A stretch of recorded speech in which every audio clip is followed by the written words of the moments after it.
समस्त को स्वागत जनाऊँगी आजिर ही वीडियो आलोचना को। आजिर ही वीडियो रे एसएसबी पीजीटी ओडिया यूनिट 6 संपर्क रे संक्षिप्त प्रश्न और उत्तर आलोचना करिबा। प्रथम प्रश्न हेउची गंगाधर मेहेरंको जन्मस्थान केउठी? बरपाली, संबलपुर, बलांगीर, नुआपड़ा। सठिक उत्तर हेबो ऑप्शन ए बरपाली बरगड़। परवर्ती प्रश्न स्वभाव कवि भावरे केउ कवि परिचित?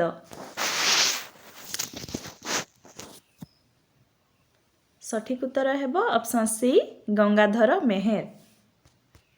गंगाधर मेहेरंक प्रथम काव्य ग्रंथर नाम कौन?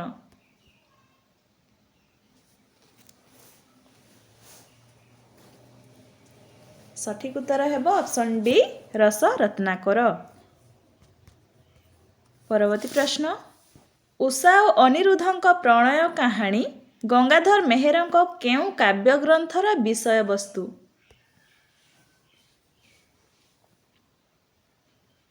सठिक उत्तर ऑप्शन डी रस रत्नाकर। कवि शिशुशंकर दासंक उषाभिलाषर प्रभाव रे केउ काव्य ग्रंथ रचित? सठिक उत्तर ऑप्शन सी रस रत्नाकर। परवर्ती प्रश्न भ्रमण खरच पाई थाए भत्ता खाई थाए मड़ी एणे दरिद्रंक मथा करुथाए क्षमतार अपव्यवहार ताकू मध्य बोली थांती धर्म अवतरी। उक्त कवितांशटी कवि गंगाधर मेहेरंक केउ कवितार अंशविशेष?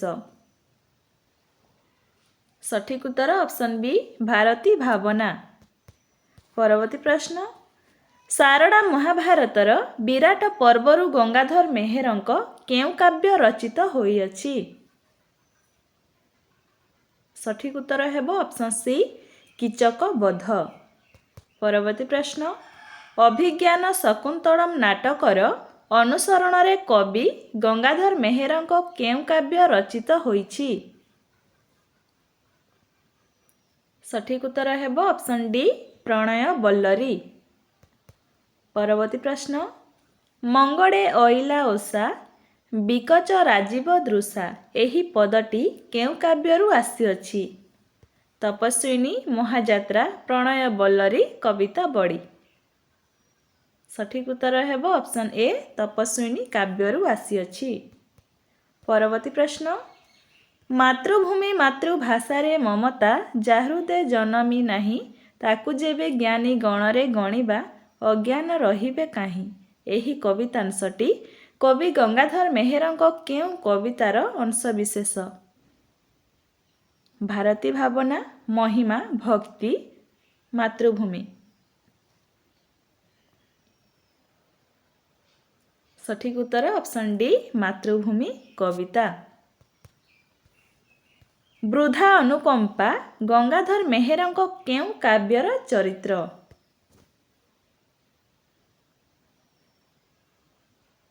सठिक उत्तर ऑप्शन सी तपस्विनी। विश्व देख मधुमय रे जीवन विश्व देख मधुमय मधुर झरण करिब हरण तो पाप मरण भय रे जीवन एही पद्यांशटी केउ कवितार अंशविशेष? सठिक उत्तर हेबो ऑप्शन डी मधुमय अर्घ्य थाड़ी। परवर्ती प्रश्न दरिद्रता पंक पूर्णम जीवन सार जंजाल जड़द जड़े आबिड़ उदर एही कवितांशटी केउ काव्यर अंशविशेष? अर्घ्य थाड़ी, तपस्विनी, कविता कोल्लड़, उत्कड़। सठिक उत्तर हेबो ऑप्शन बी तपस्विनी काव्यर अंशविशेष। तपस्विनी काव्य केतोटी सर्ग रहिछि? सठिक उत्तर हेबो ऑप्शन डी 11टी सर्ग रहिछि।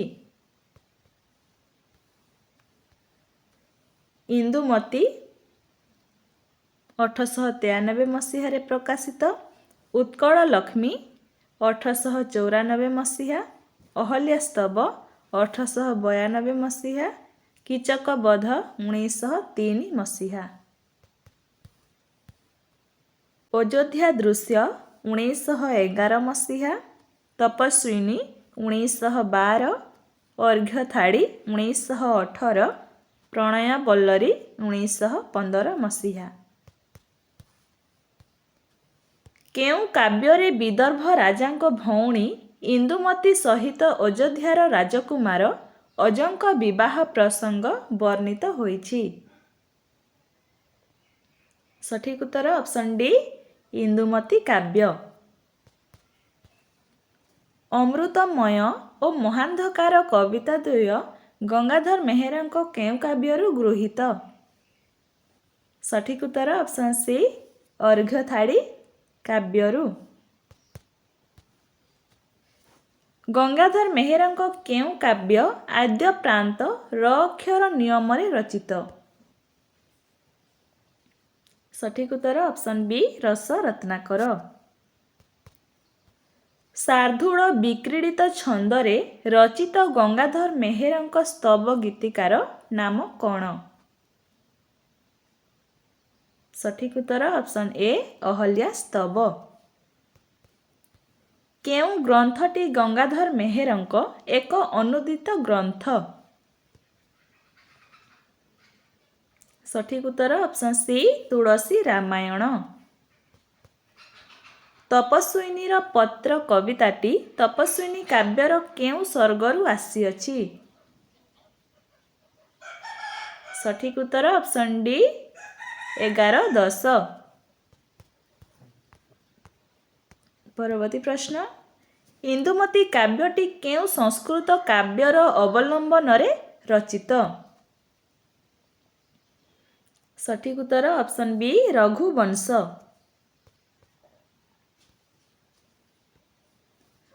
ପଦ୍ମିନୀ 1911 ମସିହା, କୃଷକ ସଙ୍ଗୀତ 1921 ମସିହା, କବିତା କୋଲ୍ଲଡ଼ 1912 ମସିହା, ଭାରତୀ ଭାବନା 1923 ମସିହା।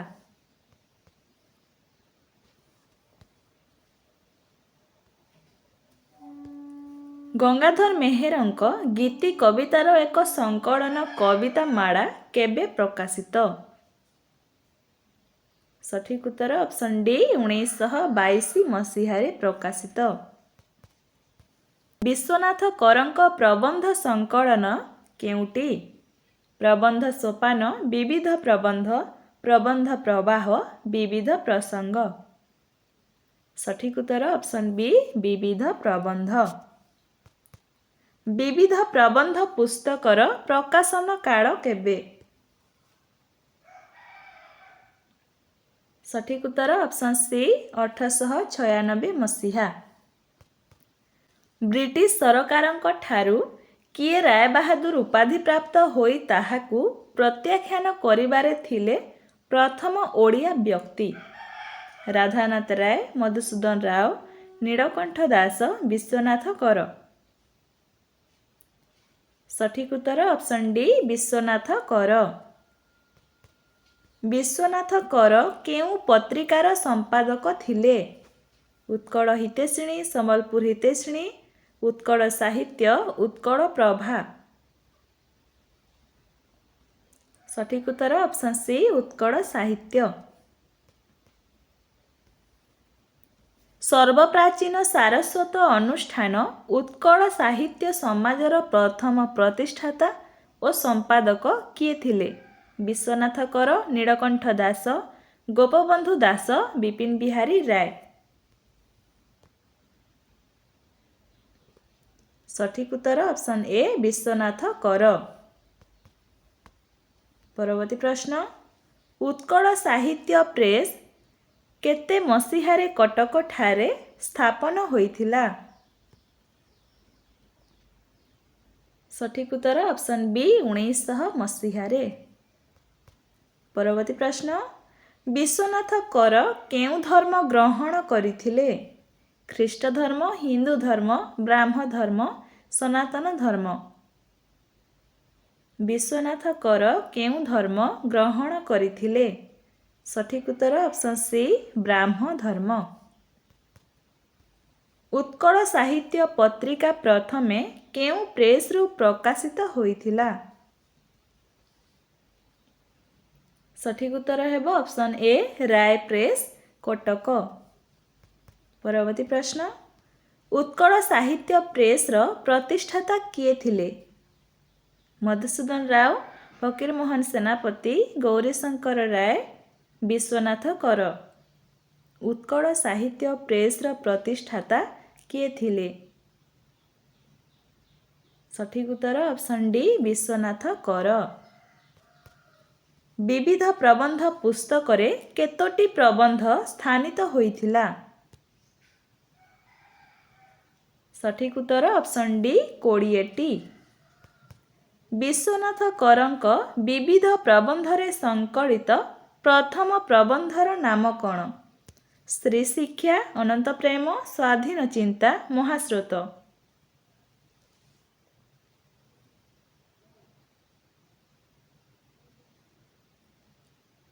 ସଠିକ୍ ଉତ୍ତର ଅପସନ୍ ସି ସ୍ୱାଧୀନ ଚିନ୍ତା। ସ୍ୱାଧୀନ ଚିନ୍ତା ପ୍ରବନ୍ଧଟି ପ୍ରଥମେ କେଉଁ ପତ୍ରିକାରେ ପ୍ରକାଶିତ ହୋଇଥିଲା? ଉତ୍କଳ ପ୍ରଭା, ଆଶା, ସମ୍ବଲପୁର ହିତୈଷିଣୀ, ଉତ୍କଳ ସାହିତ୍ୟ। ସଠିକ୍ ଉତ୍ତର ଅପସନ୍ ବି ଆଶା। କେତେ ମସିହାରେ ସ୍ୱାଧୀନ ଚିନ୍ତା ପ୍ରବନ୍ଧଟି ପ୍ରକାଶିତ ହୋଇଥିଲା? ସଠିକ୍ ଉତ୍ତର ଅପସନ୍ ଏ 1896 ମସିହା। ମହାସ୍ରୋତ ପ୍ରବନ୍ଧଟି ପ୍ରଥମେ କେଉଁ ପତ୍ରିକାରେ ପ୍ରକାଶିତ? ଉତ୍କଳ ସାହିତ୍ୟ, ମୁକୁର, ଉତ୍କଳ ପ୍ରଭା, ଆଶା।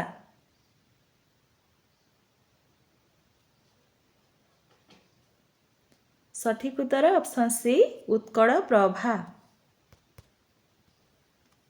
ଗରିବ ହୋସେନ ମରିଗଲା ପ୍ରସଙ୍ଗଟି ବିଶ୍ୱନାଥ କରଙ୍କ କେଉଁ ପ୍ରବନ୍ଧରେ ସ୍ଥାନିତ?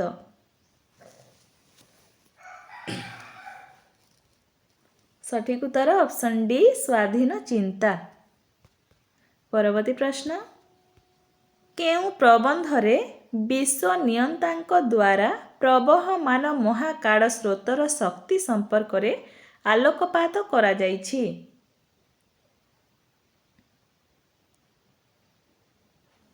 ସଠିକ୍ ଉତ୍ତର ଅପସନ୍ ସି ମହାସ୍ରୋତ ପ୍ରବନ୍ଧରେ। ମହାବୀର ସିକନ୍ଦର, ସିଜର, ନେପୋଲିଅନ, ମହାରଥୀ ଭୀଷ୍ମ, ଦ୍ରୋଣ, କର୍ଣ୍ଣ, ଅର୍ଜୁନ ସମସ୍ତେ କାହା ନିକଟରେ ନିଷ୍ପ୍ରଭ? ମହାନ୍ଧକାର, ସୂର୍ଯ୍ୟ, ଚନ୍ଦ୍ର, ମହାସ୍ରୋତ। ସଠିକ୍ ଉତ୍ତର ଅପସନ୍ ଡି ମହାସ୍ରୋତ। ପରବର୍ତ୍ତୀ ପ୍ରଶ୍ନ କେଉଁ ଧର୍ମଶାସ୍ତ୍ର କହେ ପୃଥିବୀ ଓ ମନୁଷ୍ୟର ସୃଷ୍ଟି 6,000 ବର୍ଷ ହେଲା, ଯାହାକି ମହାସ୍ରୋତ ପ୍ରବନ୍ଧରେ ଉଲ୍ଲେଖ ଅଛି? ହିନ୍ଦୁ, ଖ୍ରୀଷ୍ଟିଆନ, ମୁସଲମାନ, ଶିଖ। ସଠିକ୍ ଉତ୍ତର ଅପସନ୍ ବି ଖ୍ରୀଷ୍ଟିଆନ। ସ୍ୱାଧୀନତା, ରାକ୍ଷସୀ ଲୀଳା, ସ୍ତ୍ରୀ ଶିକ୍ଷା, ଅନନ୍ତ ପ୍ରେମ ଆଦି ପ୍ରବନ୍ଧ କେଉଁ ପତ୍ରିକାରେ ପ୍ରଥମେ ପ୍ରକାଶ ଲାଭ କରିଥିଲା? ଉତ୍କଳ ପ୍ରଭା, ସମ୍ବଲପୁର ହିତୈଷିଣୀ, ଆଶା, ଉତ୍କଳ ସାହିତ୍ୟ।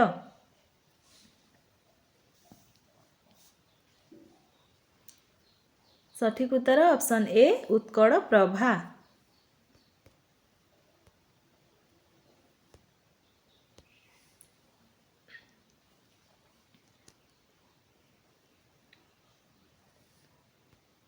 ହିତବାଦ ନୀତି, ସାଧନା ଓ ସିଦ୍ଧି, ସାହିତ୍ୟ ଓ ଚର୍ଚ୍ଚା, ସାହିତ୍ୟ ଓ ସମାଲୋଚନା, ପୁରାତନ ଓ ଶିକ୍ଷା ଆଦି ପ୍ରବନ୍ଧ କେଉଁ ପତ୍ରିକାରେ ପ୍ରକାଶିତ ହୋଇଥିଲା? ଉତ୍କଳ ସାହିତ୍ୟ, ସମ୍ବଲପୁର ହିତୈଷିଣୀ, ଉତ୍କଳ ପ୍ରଭା, ଉତ୍କଳ ହିତୈଷିଣୀ। ସଠିକ୍ ଉତ୍ତର ଅପସନ୍ ବି ସମ୍ବଲପୁର ହିତୈଷିଣୀ। ଇତିହାସ, ବାଲ୍ୟ ଶିକ୍ଷା, ସାହିତ୍ୟ ଓ ଜୀବନ, ଜାତୀୟ ଜୀବନରେ ସାହିତ୍ୟର ସ୍ଥାନ, ଭାଷା ଓ ଚର୍ଚ୍ଚା ଆଦି ପ୍ରବନ୍ଧ କେଉଁ ପତ୍ରିକାର କୋଡ଼ମଣ୍ଡନ କରିଥିଲା? ସଠିକ୍ ଉତ୍ତର ହେବ ଅପସନ୍ ଡି ସମ୍ବଲପୁର ହିତୈଷିଣୀ। ଜାତୀୟ ଜୀବନରେ ସାହିତ୍ୟର ସ୍ଥାନ ପ୍ରବନ୍ଧରେ ଏକ ଧର୍ମାବଲମ୍ବୀମାନେ ଏକ ଜାତି ରୂପରେ ପରିଗଣିତ ହେବାକୁ କେଉଁ ସମ୍ବନ୍ଧ କହନ୍ତି? ଧର୍ମଗତ ସମ୍ବନ୍ଧ, ଭୂତ ସମ୍ବନ୍ଧ, ଜାତି ସମ୍ବନ୍ଧ, ବନ୍ଧୁ ସମ୍ବନ୍ଧ। ସଠିକ୍ ଉତ୍ତର ଅପସନ୍ ଏ ଧର୍ମଗତ ସମ୍ବନ୍ଧ। ଏକ ଶାସନାଧୀନ ଲୋକମାନେ ଏକ ଜାତୀୟ ବୋଲି ବିବେଚିତ ହେବାକୁ କେଉଁ ସମ୍ବନ୍ଧ କୁହନ୍ତି? ସଠିକ୍ ଉତ୍ତର ଅପସନ୍ ସି ଶାସନଗତ ସମ୍ବନ୍ଧ। ଏକ ଭାଷା ବ୍ୟବହାରକାରୀ ଲୋକମାନେ ଏକ ଜାତୀୟ ବୋଲି ପରିଚିତ ହେଲେ ତାକୁ କେଉଁ ସମ୍ବନ୍ଧ କହନ୍ତି? ସଠିକ୍ ଉତ୍ତର ଅପସନ୍ ବି ଭାଷାଗତ ସମ୍ବନ୍ଧ। ଏକ ପ୍ରଭାର ପ୍ରବୃତ୍ତି, ଭାବ ଓ ଶକ୍ତି ଘେନି କିଏ ଜନ୍ମିଛି?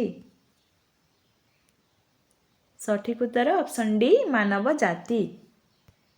ଜାତୀୟ ଜୀବନରେ ସାହିତ୍ୟର ସ୍ଥାନ କେଉଁଠି? ସଠିକ୍ ଉତ୍ତର ଅପସନ୍ ସି ଅତି ଉଚ୍ଚରେ। ଜାତୀୟ ଜୀବନରେ ସାହିତ୍ୟର ସ୍ଥାନ ପ୍ରବନ୍ଧଟି କେଉଁଠାରେ ପ୍ରଦତ୍ତ ବକ୍ତୃତାର ସାରାଂଶ? ସଠିକ୍ ଉତ୍ତର ଅପସନ୍ ସି ଉତ୍କଳ ସାହିତ୍ୟ ସମାଜ। ସାହିତ୍ୟ ଉନ୍ନତ ଯୁଗର ପ୍ରଧାନ ଔଷଧ ବୋଲି କିଏ କହିଛନ୍ତି? ସଠିକ୍ ଉତ୍ତର ଅପସନ୍ ସି ମହାତ୍ମା ଇମର୍ସନ୍। ଗୋଟିଏ ଜାତିର ଭାବଭୂମି କେଉଁଥିରୁ ଆକଳନ କରାଯାଏ? ସଠିକ୍ ଉତ୍ତର ଅପସନ୍ ଏ ଇତିହାସ। କେଉଁ ଶିକ୍ଷା ମନୁଷ୍ୟ ପାଇଁ ଅଧିକ ଉପଯୋଗୀ? ସଠିକ୍ ଉତ୍ତର ଅପସନ୍ ଡି ଉପଦେଶାତ୍ମକ ଶିକ୍ଷା। ଜଣେ ମନୁଷ୍ୟକୁ ଯଥାର୍ଥ ରୂପେ ଜାଣିବାକୁ ହେଲେ ତାହାର ସମଗ୍ର ଜୀବନର କ'ଣ ଜାଣିବା ଆବଶ୍ୟକ? ସଠିକ୍ ଉତ୍ତର ଅପସନ୍ ସି ଇତିହାସ। କେଉଁଥିରେ ଜାତି ସାଧାରଣର ଆଚାର ବ୍ୟବହାର, ଧର୍ମନୀତି, ଶିକ୍ଷା, ଶିଳ୍ପ, ବାଣିଜ୍ୟ, ସାହିତ୍ୟ, ବିଜ୍ଞାନ ସକଳ ପ୍ରକାର ପ୍ରୟୋଜନୀୟ ବିଷୟର ସମାବେଶ ରହିଛି? ସଠିକ୍ ଉତ୍ତର ଅପସନ୍ ଡି ଇତିହାସ। ଅନନ୍ତ ପ୍ରକୃତି ସାଙ୍ଗରେ କାହାର ନିତ୍ୟଯୋଗ ହୋଇଥାଏ? ସଠିକ୍ ଉତ୍ତର ଅପସନ୍ ଏ ମନୁଷ୍ୟ। ଅନନ୍ତ ପ୍ରେମ ପ୍ରବନ୍ଧଟି କେଉଁ ସଂକଳନରୁ ଗୃହୀତ? ସଠିକ୍ ଉତ୍ତର ଅପସନ୍ ବି ବିବିଧ ପ୍ରବନ୍ଧ। କିଏ ମାନବ ହୃଦୟକୁ ଭେଦାଭେଦ ଶୂନ୍ୟ କରେ, ସ୍ୱାର୍ଥ ବିବର୍ଜିତ କରେ, ଆତ୍ମବିସ୍ମୃତ କରେ? ଦର୍ଶନ, ବିଜ୍ଞାନ, ସାହିତ୍ୟ, ପ୍ରେମ? ସଠିକ୍ ଉତ୍ତର ଅପସନ୍ ଡି ପ୍ରେମ। କେଉଁଥିରେ ଦୀକ୍ଷିତ ନହେଲେ ମାନବାତ୍ମାର ସୁଖ ନାହିଁ, ଶାନ୍ତି ନାହିଁ, ଗତି ନାହିଁ, ମୁକ୍ତି ନାହିଁ? ସଠିକ୍ ଉତ୍ତର ଅପସନ୍ ସି ଅନନ୍ତ ପ୍ରେମ। କେଉଁ ପ୍ରବନ୍ଧରେ ସମାଜ ତତ୍ତ୍ୱଙ୍କ ମହର୍ଷି ମନୁ କହିଛନ୍ତି ଯତ୍ର ନାର୍ଯ୍ୟସ୍ତୁ ପୂଜ୍ୟନ୍ତେ ରମନ୍ତେ ତତ୍ର ଦେବତା? ସ୍ତ୍ରୀ ଶିକ୍ଷା, ସାହିତ୍ୟ ଓ ଚର୍ଚ୍ଚା, ଶିକ୍ଷା, ଭାଷା ଓ ଚର୍ଚ୍ଚା? ସଠିକ୍ ଉତ୍ତର ଅପସନ୍ ଏ ସ୍ତ୍ରୀ ଶିକ୍ଷା। ଜ୍ଞାନୋନ୍ନତିର ଏକମାତ୍ର ଉପାୟ କ'ଣ? ସଠିକ୍ ଉତ୍ତର ଅପସନ୍ ସି ଶିକ୍ଷା। ଏମାନଙ୍କ ମଧ୍ୟରୁ କେଉଁଟି ବିଶ୍ୱନାଥ କରଙ୍କ ଦ୍ୱାରା ସୃଷ୍ଟି?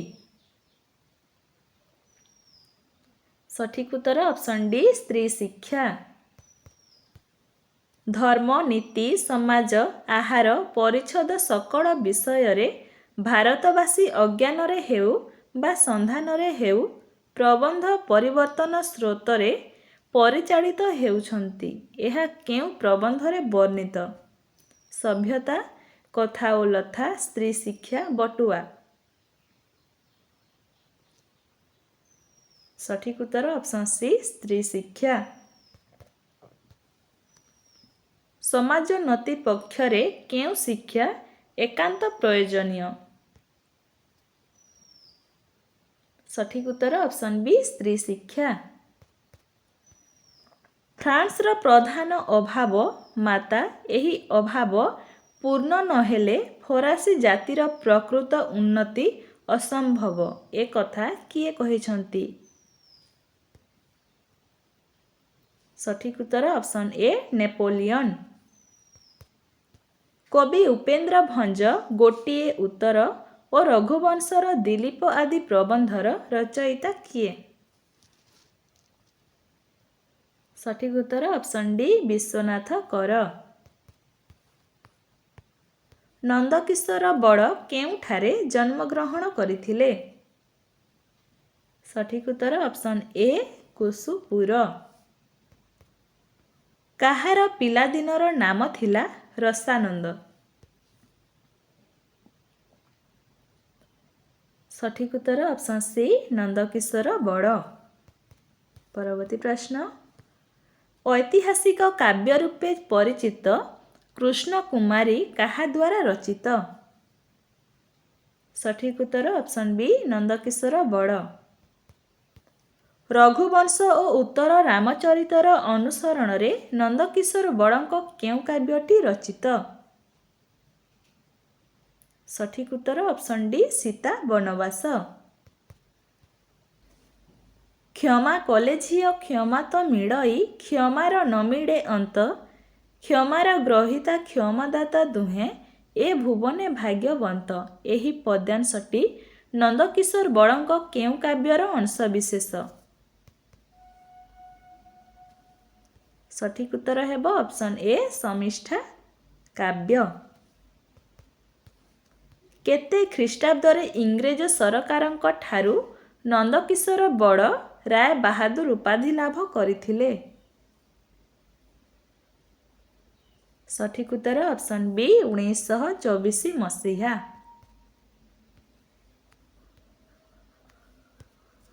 ସୀତା ବନବାସ 1901 ମସିହା, ସମିଷ୍ଠା 1908 ମସିହା, ପଲ୍ଲୀଚିତ୍ର 1898 ମସିହା, ନିର୍ଝରିଣୀ 1900 ମସିହା।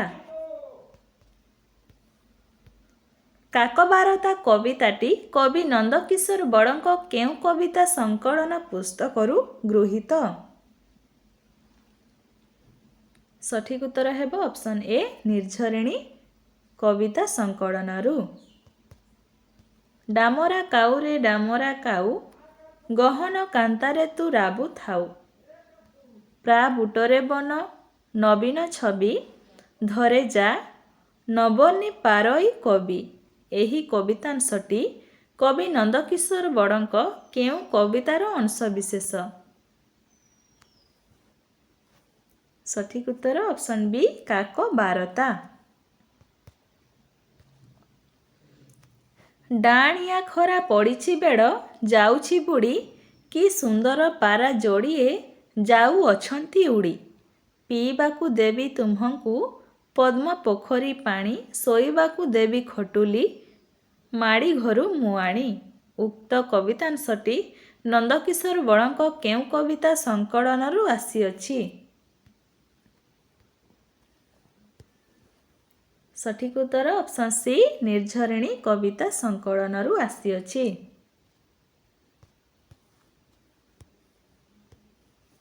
କୃଷ୍ଣକୁମାରୀ 1901 ମସିହା, ଚାରୁଚିତ୍ର 1902 ମସିହା, ତରଙ୍ଗିଣୀ 1903 ମସିହା, ନାନାବାୟା ଗୀତ 1915 ମସିହା।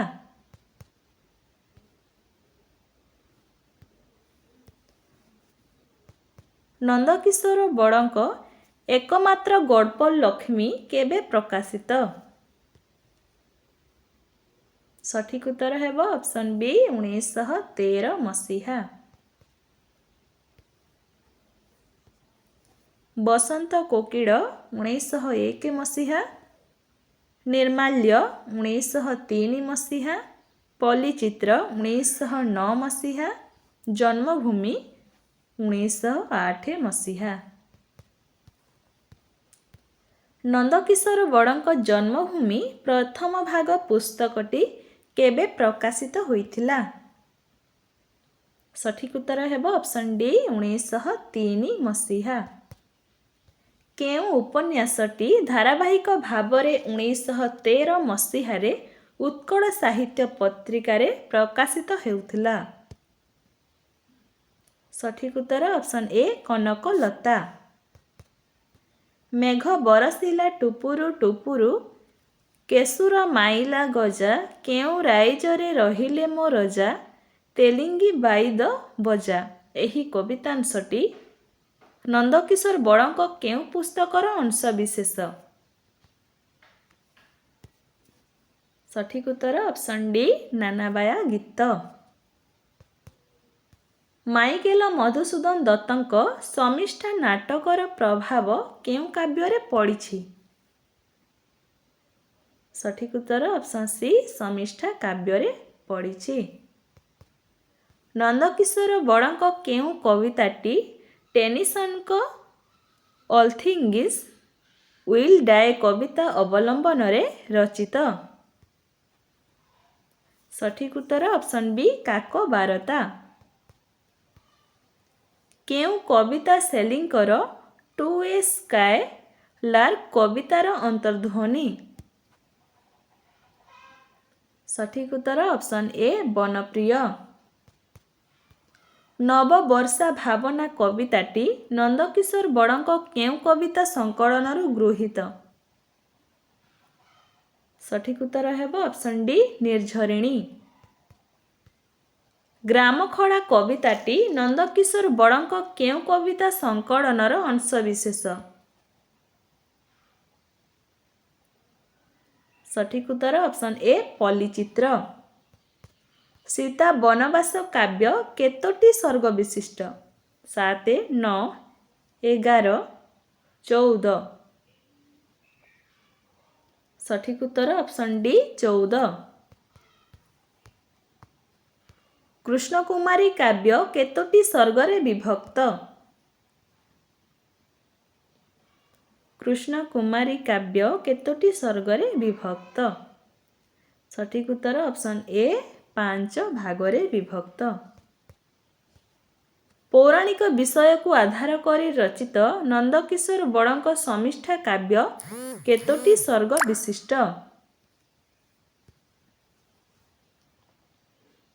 ସଠିକ୍ ଉତ୍ତର ଅପସନ୍ ସି 11। 31ଟି କବିତାର ସଂକଳନ ସନ୍ଧ୍ୟା ସଙ୍ଗୀତର ରଚୟିତା କିଏ? ସଠିକ୍ ଉତ୍ତର ଅପସନ୍ ସି ନନ୍ଦକିଶୋର ବଡ଼।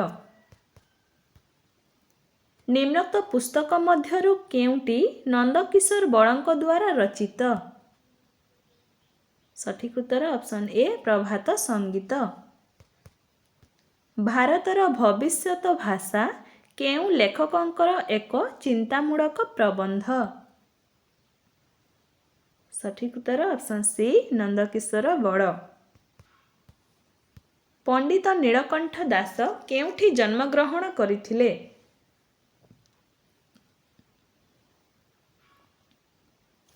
ସଠିକ୍ ଉତ୍ତର ଅପସନ୍ ଡି ଶ୍ରୀରାମଚନ୍ଦ୍ରପୁର। ସତ୍ୟବାଦୀ ସାହିତ୍ୟର ଲେଖକମାନେ କେଉଁ ପାଶ୍ଚାତ୍ୟ ଯୁଗର ଚିନ୍ତାଧାରା ଦ୍ୱାରା ପ୍ରଭାବିତ ହୋଇ ନିଜର କାବ୍ୟଗୁଡ଼ିକ ରଚନା କରିଥିଲେ? ସଠିକ୍ ଉତ୍ତର ଅପସନ୍ ବି ଭିକ୍ଟୋରିଆ ଯୁଗ। ଲର୍ଡ ଟେନିସନ୍ଙ୍କର ଦି ପ୍ରିନ୍ସେସ୍ ନାମକ କାବ୍ୟର ଅବଲମ୍ବନରେ କବି ନୀଳକଣ୍ଠ ଦାସ କେଉଁ କାବ୍ୟ ଅନୁବାଦ କରିଥିଲେ? ସଠିକ୍ ଉତ୍ତର ଅପସନ୍ ଏ ପ୍ରଣୟିନୀ କାବ୍ୟ। ନୀଳକଣ୍ଠ ଦାସଙ୍କ ଦାସ ନାୟକ କାବ୍ୟ କେବେ ପ୍ରକାଶିତ ହୋଇଥିଲା? ସଠିକ୍ ଉତ୍ତର ଅପସନ୍ ସି 1923 ମସିହା। ଲର୍ଡ ଟେନିସନ୍ଙ୍କ ଏନକ ଆଡେନ୍ ଅବଲମ୍ବନରେ ନୀଳକଣ୍ଠ ଦାସ କେଉଁ କାବ୍ୟ ରଚନା କରିଥିଲେ? ସଠିକ୍ ଉତ୍ତର ଅପସନ୍ ଡି ଦାସ ନାୟକ। ଗୋଲ୍ଡସ୍ମିଥ୍ଙ୍କ ହର୍ମିଟ୍ କବିତାର ମୁକ୍ତ ଅନୁବାଦ ନୀଳକଣ୍ଠ ଦାସଙ୍କ କେଉଁ କବିତା? ସଠିକ୍ ଉତ୍ତର ଅପସନ୍ ଏ ବିଧୁ ଓ ବାସନ୍ତୀ। ପରବର୍ତ୍ତୀ ପ୍ରଶ୍ନ, ନୀଳକଣ୍ଠ ଦାସଙ୍କ ବର୍ଷର ଶେଷ ଗୋଲାପ କବିତାଟି କେଉଁ ଲେଖକଙ୍କ କବିତାର ମର୍ମାନୁବାଦ? ସଠିକ୍ ଉତ୍ତର ଅପସନ୍ ସି ମୁରଙ୍କ କବିତା। ଟେନିସନଙ୍କର ଗୋଟିଏ କବିତାର ମର୍ମାନୁବାଦ ନୀଳକଣ୍ଠ ଦାସଙ୍କ କେଉଁ କବିତା? ସଠିକ୍ ଉତ୍ତର ହେବ ଅପସନ୍ ଏ ଅଶ୍ରୁ। ନୀଳକଣ୍ଠ ଦାସଙ୍କ ପ୍ରଥମ ପ୍ରକାଶିତ କବିତାର ନାମ କ'ଣ? ସଠିକ୍ ଉତ୍ତର ହେବ ଅପସନ୍ ଏ ଆଦର୍ଶ ତାରା। ପରବର୍ତ୍ତୀ ପ୍ରଶ୍ନ, ନୀଳକଣ୍ଠ ଦାସଙ୍କ କେଉଁ କବିତାରେ ପ୍ରେମର ନିଷ୍ଠା, ଆଦର୍ଶ ଓ ଆନ୍ତରିକତା ସହ ନିର୍ମଳତା, ରକ୍ତମାଂସର ଆକର୍ଷଣ ଅପେକ୍ଷା ଏକ ଉଚ୍ଚ ଆଦର୍ଶର ଭାବ ପରିସ୍ଫୁଟ? ସଠିକ୍ ଉତ୍ତର ଅପସନ୍ ଡି ଆଦର୍ଶ ତାରା। କୋଣାର୍କେ କାବ୍ୟର ସ୍ରଷ୍ଟା କିଏ? ସଠିକ୍ ଉତ୍ତର ଅପସନ୍ ସି ନୀଳକଣ୍ଠ ଦାସ। କୋଣାର୍କେ କାବ୍ୟ ରଚନାର ସମୟ କେତେ? ସଠିକ୍ ଉତ୍ତର ଅପସନ୍ ଏ 1919 ମସିହା। କେଉଁ କାବ୍ୟର ପ୍ରଥମ ଭାଗ ରାମଚଣ୍ଡୀରେ ରାତି ଓ ସକାଳ ଏବଂ ଦ୍ୱିତୀୟ ଭାଗ ମାୟାଦେବୀ ଅଟେ?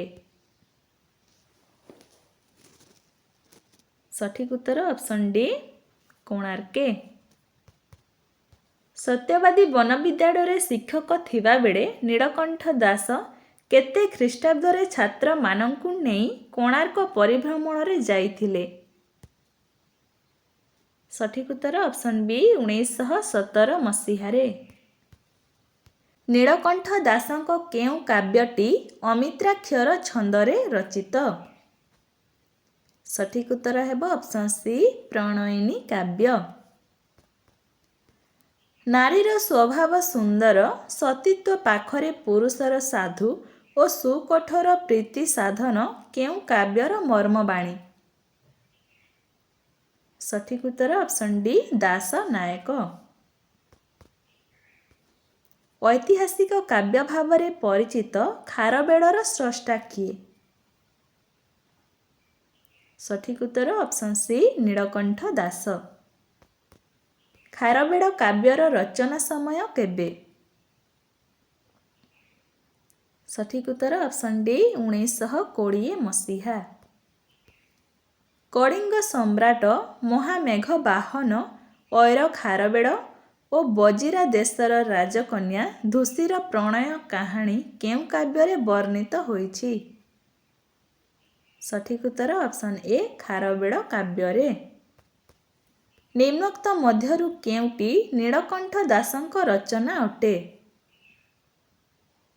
ସଠିକ୍ ଉତ୍ତର ଅପସନ୍ ବି ଓଡ଼ିଆ ସାହିତ୍ୟର କ୍ରମ ପରିଣାମ। ରାଜକୁମାର ନରସିଂହ ଦେବ ଓ ଦରିଦ୍ର ସାମନ୍ତ କନ୍ୟା ମାୟାଦେବୀଙ୍କ ପ୍ରଣୟ କାହାଣୀ ନୀଳକଣ୍ଠ ଦାସଙ୍କ କେଉଁ କାବ୍ୟରେ ବର୍ଣ୍ଣିତ? ସଠିକ୍ ଉତ୍ତର ଅପସନ୍ ଡି କୋଣାର୍କେ। ପ୍ରଣୟିନୀ କାବ୍ୟର ରଚନା ସମୟ କେବେ?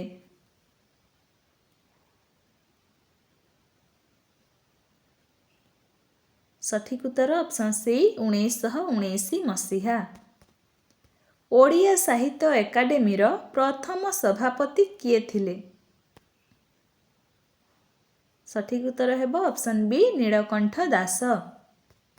ଭକ୍ତିମୂଳକ କବିତା ଗୁଡ଼ିକର ସଂକଳନ ପୁସ୍ତକ ଭକ୍ତିଗାଥାର ରଚୟିତା କିଏ? ସଠିକ୍ ଉତ୍ତର ଅପସନ୍ ସି ନୀଳକଣ୍ଠ ଦାସ।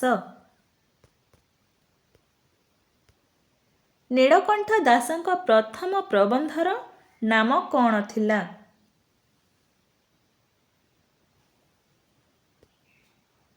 ସଠିକ୍ ଉତ୍ତର ଅପସନ୍ ଡି ମହାତ୍ମା ଚନ୍ଦ୍ରଶେଖର ସିଂହ ସାମନ୍ତ।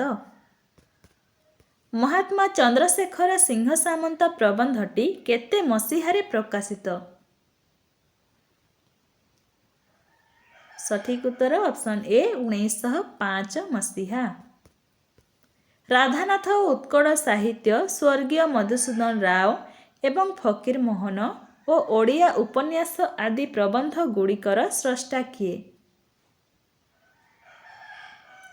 ସଠିକ୍ ଉତ୍ତର ଅପସନ୍ ସି ନୀଳକଣ୍ଠ ଦାସ। ଅଛୁ ଶବ୍ଦଟି ପାରମ୍ପରିକତା ଓ ରକ୍ଷଣଶୀଳତାର ପ୍ରତୀକ ଏବଂ ହେବୁ ଶବ୍ଦଟି ବିକାଶ ପରିବର୍ତ୍ତନ ଓ ଉତ୍ତରୋତ୍ତର ଉନ୍ନତିର ପ୍ରତୀକ। ଏହା କେଉଁ ପ୍ରବନ୍ଧରେ ବର୍ଣ୍ଣିତ? ସଠିକ୍ ଉତ୍ତର ଅପସନ୍ ଡି ଅଛୁ ଓ ହେବୁ। ନୀଳକଣ୍ଠ ଦାସ ଆତ୍ମଜୀବନୀ ପୁସ୍ତକ ପାଇଁ କେତେ ମସିହାରେ କେନ୍ଦ୍ର ସାହିତ୍ୟ ଏକାଡେମୀ ପୁରସ୍କାର ପ୍ରାପ୍ତ ଲାଭ କରିଥିଲେ? ସଠିକ୍ ଉତ୍ତର ଅପସନ୍ ସି 1964 ମସିହାରେ। ଓଡ଼ିଆ ଭାଷା ଓ ସାହିତ୍ୟ କାହାର ଏକ ସମାଲୋଚନାତ୍ମକ ପୁସ୍ତକ? ସଠିକ୍ ଉତ୍ତର ଅପସନ୍ ଡି ନୀଳକଣ୍ଠ ଦାସ। ନୀଳକଣ୍ଠ ଦାସଙ୍କ କେଉଁ ପ୍ରବନ୍ଧରେ ଜୀବନର ହୀନମନ୍ୟତା, ଅର୍ଥଲିପ୍ସା, ଧର୍ମ ନାମରେ ପ୍ରବଞ୍ଚନା ଆଦି କୁସଂସ୍କାର ବିରୁଦ୍ଧରେ ସ୍ୱରୋତ୍ତୋଳନ କରାଯାଇଛି? ସଠିକ୍ ଉତ୍ତର ହେବ ଅପସନ୍ ଏ ଆମର ଥିଲା ଓ କାରଣ ଥାଇପାରେ। କେଉଁ ପ୍ରବନ୍ଧରେ କୌଣସି ଗୂଢ଼ତତ୍ତ୍ୱ ନାହିଁ ହେଲେ ମନୁଷ୍ୟ ଓ ପଶୁ ମଧ୍ୟରେ ପାର୍ଥକ୍ୟ ନିର୍ଣ୍ଣିତ ହୋଇଛି? ସଠିକ୍ ଉତ୍ତର ଅପସନ୍ ବି ନୀତି ଓ ପ୍ରକୃତି। କେଉଁ ପ୍ରବନ୍ଧରେ ପ୍ରାବନ୍ଧିକ ନୀଳକଣ୍ଠ ଦାସ ପ୍ରତିଭାକୁ ଶକ୍ତିର ପ୍ରତୀକ ଓ ପ୍ରତିମାକୁ ମୂର୍ତ୍ତି ଭାବରେ ଗ୍ରହଣ କରିଛନ୍ତି? ସଠିକ୍ ଉତ୍ତର ଅପସନ୍ ସି ପ୍ରତିଭା ପୂଜା ଓ ପ୍ରତିମା ପୂଜା। ପ୍ରାବନ୍ଧିକ ନୀଳକଣ୍ଠ ଦାସ କେଉଁ ପ୍ରବନ୍ଧରେ ହିନ୍ଦୁ, ବୌଦ୍ଧ, ଖ୍ରୀଷ୍ଟ ଓ ମୁସଲମାନ ଆଦି ଚାରି ଧର୍ମର ମଧୁର ସମନ୍ୱୟ ବିଷୟରେ ଉଲ୍ଲେଖ କରିଛନ୍ତି? ସଠିକ୍ ଉତ୍ତର ଅପସନ୍ ଡି ପୃଥିବୀର ଚାରି ପ୍ରଧାନ ଧର୍ମ। ପରବର୍ତ୍ତୀ ପ୍ରଶ୍ନ, କେଉଁ ପ୍ରବନ୍ଧରେ ପ୍ରାବନ୍ଧିକ ଆର୍ଯ୍ୟ ଜୀବନର ପ୍ରକୃତି, ଧର୍ମ, ଦର୍ଶନ ଓ ସଂସ୍କୃତି ଆଦି ବିଭିନ୍ନ ବିଷୟରେ ପୁଙ୍ଖାନୁପୁଙ୍ଖ ଆଲୋଚନା କରିଛନ୍ତି? ସଠିକ୍ ଉତ୍ତର ଅପସନ୍ ଏ ଆର୍ଯ୍ୟ ଜୀବନ। ନୀଳକଣ୍ଠ ଦାସ କେଉଁ ପ୍ରବନ୍ଧରେ ଜାତୀୟ ଚେତନାର ଉତ୍କର୍ଷ ନିମିତ୍ତ ଭାଷା ଓ ସାହିତ୍ୟର ଉନ୍ନତି ପ୍ରତି ଦୃଷ୍ଟି ଆକର୍ଷଣ କରିଛନ୍ତି? ସଠିକ୍ ଉତ୍ତର ହେବ ଅପସନ୍ ବି ଜାତୀୟତାର ଭିତ୍ତିଭୂମି। କାହାର ଯୌବନର ପ୍ରଭାବ ଓ ପ୍ରତିଷ୍ଠା ଏକ ମୌଳିକ ଚିନ୍ତା ପ୍ରସୂତ ଦୀର୍ଘ ପ୍ରବନ୍ଧ? ସଠିକ୍ ଉତ୍ତର ଅପସନ୍ ଡି ନୀଳକଣ୍ଠ ଦାସ।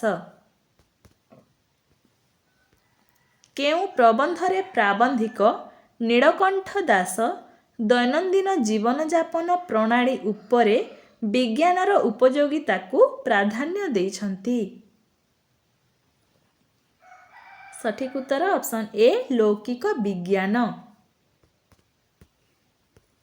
ପରବର୍ତ୍ତୀ ପ୍ରଶ୍ନ, କେଉଁ ପ୍ରବନ୍ଧରେ ଶାସନୀ ବ୍ରାହ୍ମଣୀମାନଙ୍କ ଜାତ୍ୟାଭିମାନ ଓ କୁସଂସ୍କାର ବିରୁଦ୍ଧରେ ନୀଳକଣ୍ଠ ଦାସ କଠୋର ସ୍ୱର ଉତ୍ତୋଳନ କରିଛନ୍ତି? ସଠିକ୍ ଉତ୍ତର ଅପସନ୍ ବି ମୋ ନିଶ। ପରବର୍ତ୍ତୀ ପ୍ରଶ୍ନ, ନୀଳକଣ୍ଠ ଦାସଙ୍କ କେଉଁ ପ୍ରବନ୍ଧରେ ପ୍ରାଚୀନ ଗୁରୁକୁଳ ଶିକ୍ଷା ଓ ଆଧୁନିକ ଶିକ୍ଷା ପଦ୍ଧତିର ତୁଳନାତ୍ମକ ଚିତ୍ର ଦିଆଯାଇଛି? ସଠିକ୍ ଉତ୍ତର ଅପସନ୍ ସି ଶିକ୍ଷାର ଭବିଷ୍ୟତ। କେଉଁ ପ୍ରାବନ୍ଧିକଙ୍କ ଇଂରେଜୀ ଶିକ୍ଷାର ମୋହ ପ୍ରବନ୍ଧରେ ଇଂରେଜୀ ଭାଷାର ବ୍ୟାପକତା, ସମ୍ବନ୍ଧରେ ଆଲୋଚନା କରାଯାଇଛି। ସଠିକ୍ ଉତ୍ତର ହେବ ଅପସନ୍ ଏ ନୀଳକଣ୍ଠ ଦାସ। କେଉଁ ପ୍ରବନ୍ଧରେ ପ୍ରାବନ୍ଧିକ ଜଗନ୍ନାଥ ତତ୍ତ୍ୱର ଯେପରି ବିଶ୍ଳେଷଣ କରିଛନ୍ତି ତାହା ଏକାନ୍ତ ତାତ୍ପର୍ଯ୍ୟପୂର୍ଣ୍ଣ।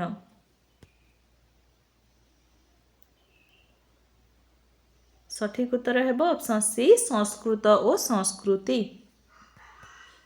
ଆଜିର ଶେଷ ପ୍ରଶ୍ନ, ପ୍ରଜ୍ଞାବୋଧ ଓ ଗଦ୍ୟ ପ୍ରତିଭାର ଅନ୍ୟ ଏକ ନିଦର୍ଶନ ଗୀତା ପ୍ରବେଶର ରଚୟିତା କିଏ? ଗୋପବନ୍ଧୁ ଦାସ, ମଧୁସୂଦନ ରାଓ, ବିଶ୍ୱନାଥ କର, ନୀଳକଣ୍ଠ ଦାସ। ସଠିକ୍ ଉତ୍ତର ହେବ ଅପସନ୍ ଡି ନୀଳକଣ୍ଠ ଦାସ। ଏହା ଥିଲା ଆଜିର ଶେଷ ପ୍ରଶ୍ନ। ଭିଡ଼ିଓଟି ଭଲ ଲାଗିଥିଲେ ଭିଡ଼ିଓଟିକୁ ଲାଇକ୍ କରନ୍ତୁ, ଚ୍ୟାନେଲକୁ ନୂଆ ଆସିଥିଲେ ସବସ୍କ୍ରାଇବ୍ କରନ୍ତୁ ଏବଂ ସାଙ୍ଗସାଥିମାନଙ୍କ ସହ ମଧ୍ୟ ସେୟାର କରନ୍ତୁ। ଧନ୍ୟବାଦ।